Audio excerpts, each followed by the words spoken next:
Assalamualaikum warahmatullahi wabarakatuh. Selamat pagi anak-anak.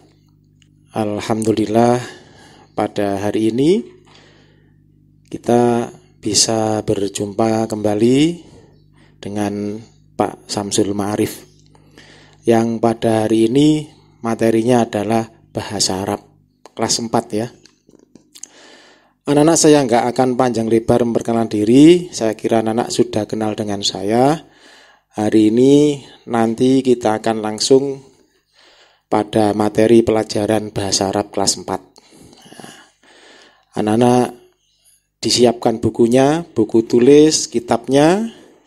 Kitabnya menggunakan kitab Madarijud Durus Al-Arabiyah Juz 2. Sebelum lebih lanjut kita mulai pelajaran, mari kita awali pertemuan pertama ini dengan membaca surat Al-Fatihah, memohon kepada Allah semoga kita diberi kelancaran, diberi kemudahan, dan diberi kefahaman dan mendapat ilmu yang bermanfaat. Ala hadhihi niyah wa ala kulli niyatin sholihah. Al-Fatihah. Bismillahirrahmanirrahim. Alhamdulillahirabbil alamin. Arrahmanirrahim. Iyyaka na'budu wa iyyaka nasta'in. Ihdinas siratal mustaqim. Siratal ladzina an'amta 'alaihim ghairil maghdubi 'alaihim waladdallin.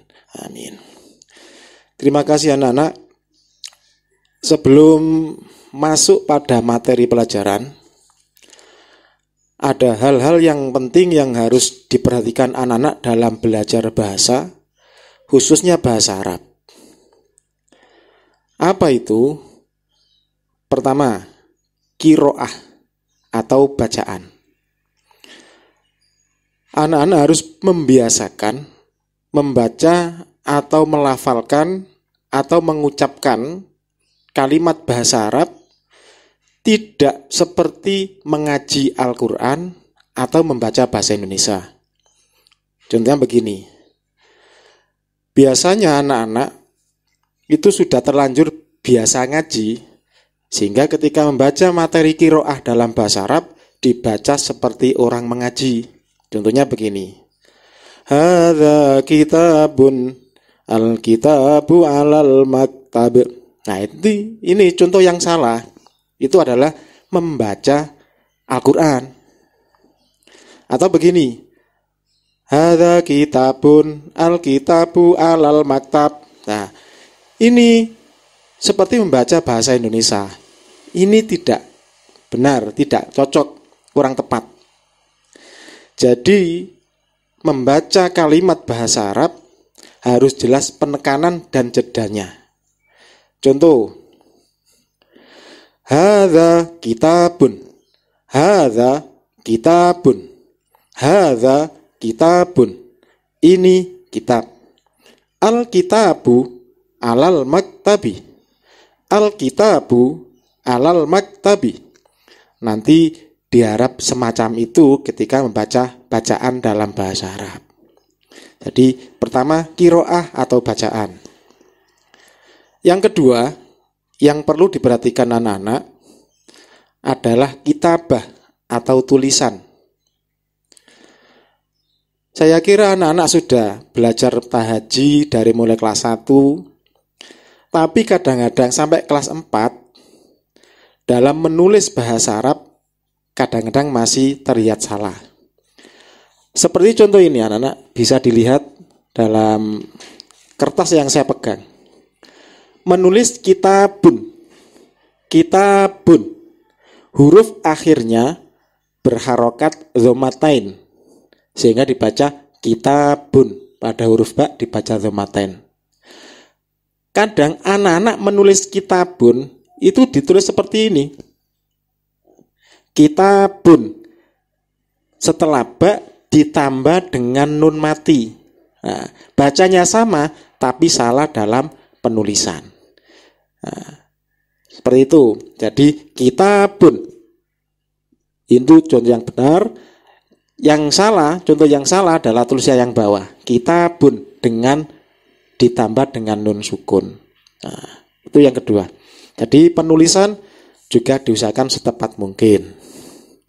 Yang ketiga, anak-anak, yang perlu diperhatikan, anak-anak harus membiasakan diri mengetahui, membahasarapkan benda-benda di sekitar kita. Belajar bahasa harus bisa mengetahui bahasa Arabnya benda-benda di sekitar kita. Seperti papan tulis, apa bahasa Arabnya? Kapur tulis, meja, bangku, pulpen, pensil, itu semua harus hafal. Tidak boleh tidak hafal. Pak Samsul tidak ingin selalu bertanya, apa Pak bahasa Arabnya pulpen? Padahal sudah berulang kali kita baca bahasa Arabnya pulpen. Kolamun umpamanya.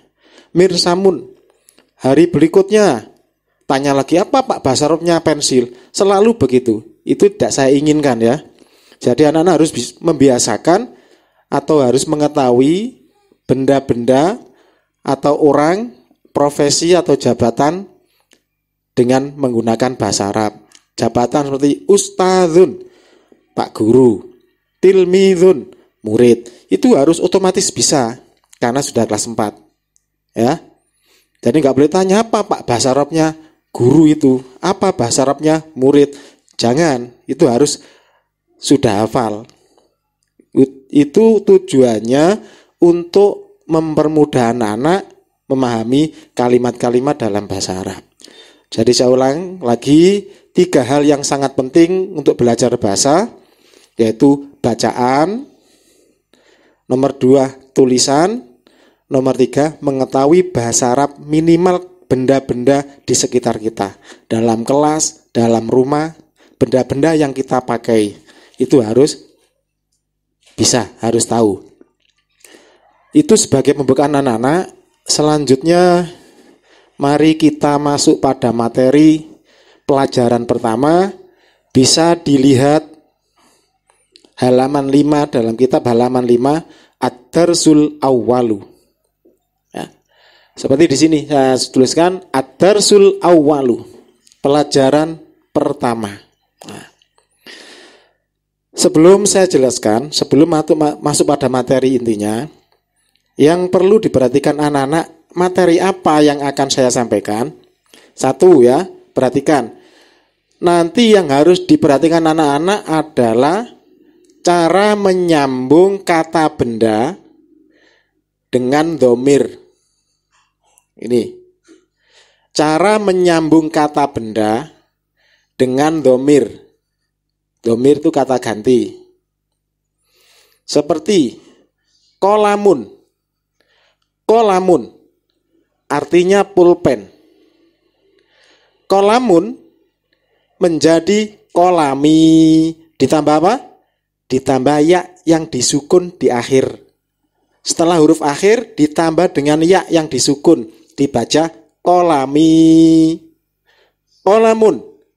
Kolami. Ketika ditambah dengan ya sukun, maka artinya menjadi pulpenku. Pulpenku. Artiku di sini dari ya yang disukun. Ini namanya dhamir mutakalim wahdah ya. Kolami, pulpenku. Kolamun, pulpen. Kolami, pulpenku. Selanjutnya dari kata kolamun, pulpen, menjadi kolamuka, pulpenmu. Katamu di sini saya beri garis bawah 2, itu arti dari kata ka. Ka artinya mu.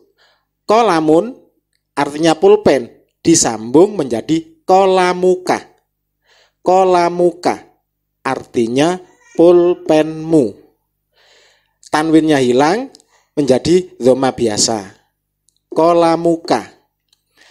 Kolamun menjadi kolami, mimnya di kasro karena menyesuaikan dengan ya yang disukun. Tidak boleh kolamui. Biasanya anak-anak itu kolamui. Tidak, yang betul adalah kolami. Nah, kolamuka. artinya pulpenmu, bukan kolamun ka. Dhomatennya sudah berubah menjadi dhoma biasa. 1, kolamuka, artinya pulpenmu. Mu arti daripada ka. Yang ketiga, kolamuhu, kolamuhu, kolamuhu, artinya pulpennya. Nya di sini arti daripada dhamir hu, ya. Kolamuhu artinya pulpennya. Jadi saya ulang, kolamun artinya pulpen berubah menjadi kolami artinya pulpenku, kolamuka pulpenmu, kolamuhu pulpennya. Anak-anak, dalam kitab contoh yang kedua itu kitabun. Di sini saya sengaja tidak saya tulis, tapi saya ganti dengan kata yang lain, yaitu kata mistorotun. Mistorotun. Mistorotun artinya penggaris. Maksud saya apa? Untuk membedakan yang atas ini kata yang mudzakkar atau laki-laki, yang contoh kedua mistorotun adalah kata yang mu'annas perempuan. Nah, mistorotun ketika ditambah ya, bagaimana jadinya? Mistorotun menjadi mistoroti. Mistoroti artinya penggarisku. Dari mana ku artiku? Dari ya yang disukun. Artiku dari ya yang disukun. Mistoroti artinya penggarisku. Tidak mistorotui, ya. Jadi yang bertemu dengan ya yang disukun itu taknya berharokat kasro. Yang kedua, taknya berubah menjadi tak panjang. Yang asalnya tak bulat menjadi tak panjang, disambung dengan ya. Nah, mistoroti. Selanjutnya mistorotuka. Mistorotuka. Nah, mistorotuka artinya penggarismu. Mu seperti tadi arti dari ka ini. Ka artinya mu. Tak bulatnya menjadi tak panjang. Cara penulisannya, jangan ditulis dengan tak bulat lagi. Kalau sudah disambung dengan dhamir, tidak ditulis dengan tak bulat. Yang terakhir, mistorotuhu. Mistorotuhu artinya penggarisnya. Nya arti daripada hu. Dhamir hu artinya nya. Saya ulang dari awal. Kolamun, pulpen. Kolami, pulpenku. Kolamuka, pulpenmu. Kolamuhu, pulpennya. Mistorotun, penggaris. Mistoroti, penggarisku. Mistorotuka, penggarismu. Mistorotuhu, penggarisnya. Nah, itu pertama anak-anak. Jadi yang pertama anak-anak harus bisa menyambung kata benda disambung dengan isim dhamir. Dhamir ya yang disukun, dhamir mutakalim wahda dengan dhamir ka dan dhamir hu. Nah, selanjutnya kita lanjutkan. Yang kedua dalam kitab, aina tadha'u daftaroka. Aina tadha'u daftaroka. Di sini ada tanda tanya, berarti ini adalah kalimat tanya. Mana kata tanyanya? Kata tanya di sini adalah aina. Aina artinya di mana.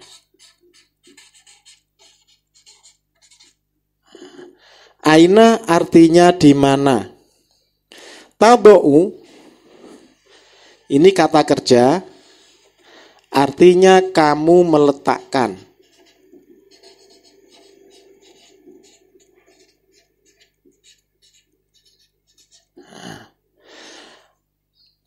Aina tadau daftaroka, kalau disambung diartikan di mana kamu meletakkan bukumu. Daftarun artinya buku, daftaroka artinya menjadi bukumu. Di mana kamu meletakkan bukumu. Yang kedua, aina tadau mirsamaka. Aina tadau mirsamaka. Aina di mana, tadau kamu meletakkan, mirsamaka pensilmu.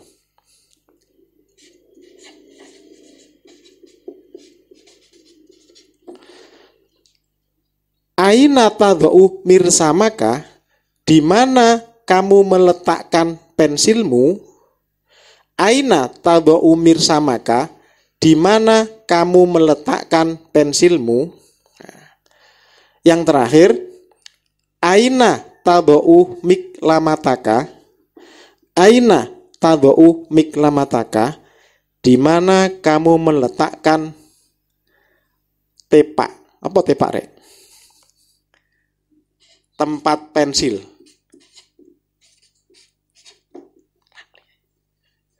Di mana kamu meletakkan tepakmu. Nah, nanti yang harus perhatikan anak-anak, satu, kata kerjanya di sini namanya fi'il mudhari', ya. Fi'il mudhari' ini.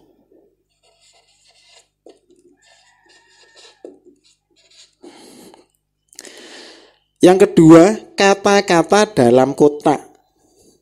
Kata-kata dalam kotak.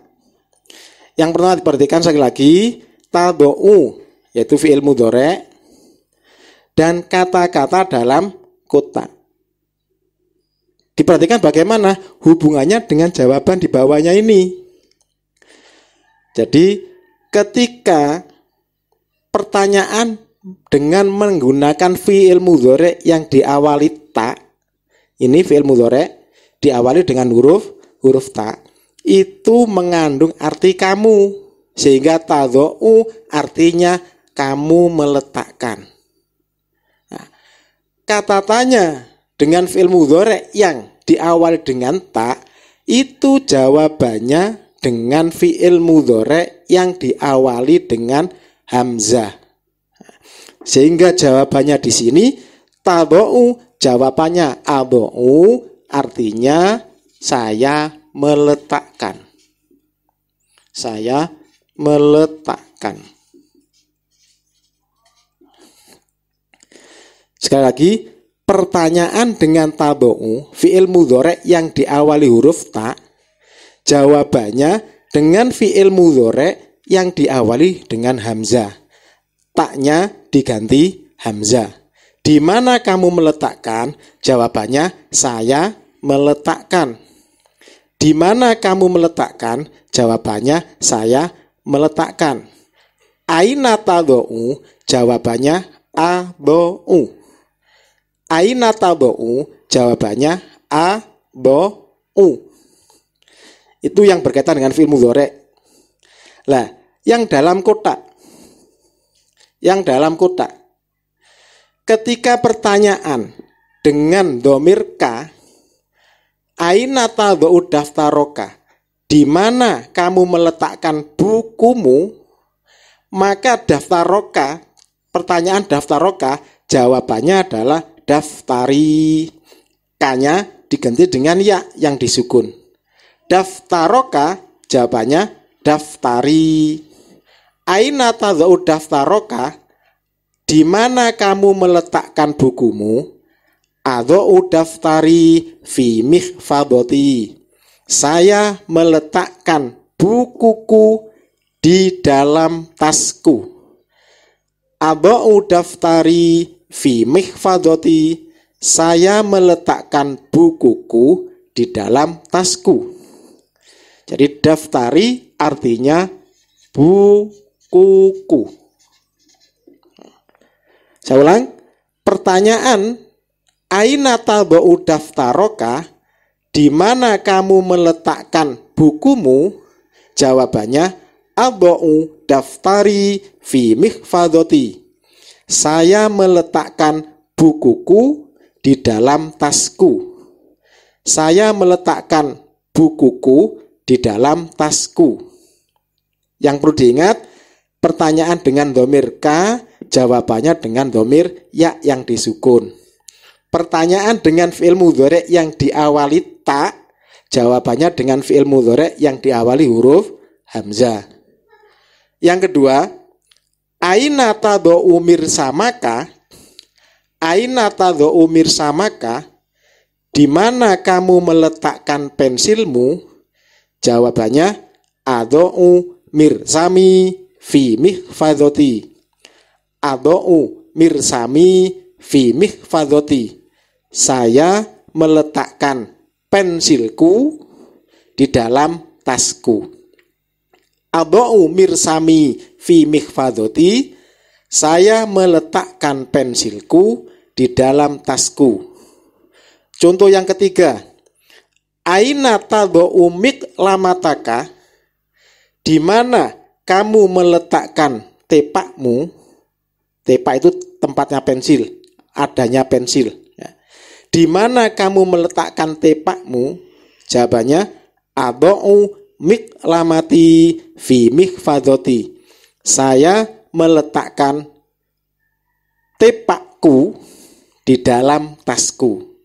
Saya meletakkan tepakku di dalam tasku. Sekali lagi, ini yang perlu dipahami anak-anak. Satu, bagaimana menyambung kata benda dengan dhamir perubahannya, baik yang mudzakkar atau yang muannas. Yang kedua, menjawab pertanyaan dengan fi'il mudhari' yang diawali ta, dijawab dengan fi'il mudhari' yang berawalan hamzah. Kata benda yang disambung dengan dhamir ka, dijawab dengan kata benda yang disambung dengan ya yang disukun. Semoga anak-anak bisa memahami. Untuk latihannya